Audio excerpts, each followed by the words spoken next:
Bonjour, je m'appelle Nicole Pigotte, présidente et chef de l'inclusion chez LEV Femmes de couleur, et j'ai l'honneur de travailler avec la fondatrice et présidente du conseil d'administration, Fabienne Collat. Au cours de mes 25 années de travail dans les RH, j'ai eu le privilège de travailler pour de grandes multinationales canadiennes, et j'ai observé quelques tendances. La première est que nous constatons une présence accrue des femmes dans les échelons, dans les postes de direction et au sein des conseils d'administration.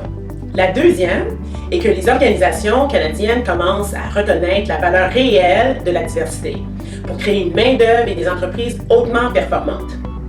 Les recherches indiquent que les femmes de couleur ont un niveau d'éducation plus élevé que leurs homologues non racisés. En toute logique, nous devrions donc nous attendre à voir des femmes de couleur dans les échelons des organisations et aux postes de direction. Malheureusement, ce n'est pas le cas. Ce que nous constatons en fait, c'est que les femmes qui occupent les postes de direction, ce sont des femmes non racisées et que les femmes racisées ou les femmes de couleur sont laissées pour compte. Alors, qu'allons-nous faire? Nous devons apporter le changement.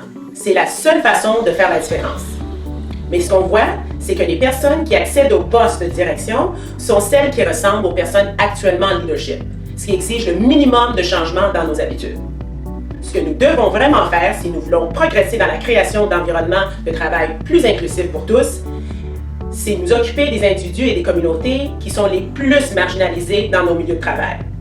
C'est pourquoi nous vous encourageons à vous concentrer sur les femmes de couleur et c'est pourquoi que nous avons créé LEV Femmes de couleur. L'une des choses qui est claire pour nous, à LEV Femmes de couleur, c'est que nous ne pouvons faire tout ça toutes seules.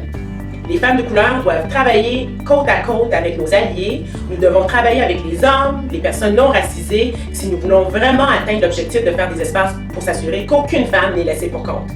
Rejoignez-nous.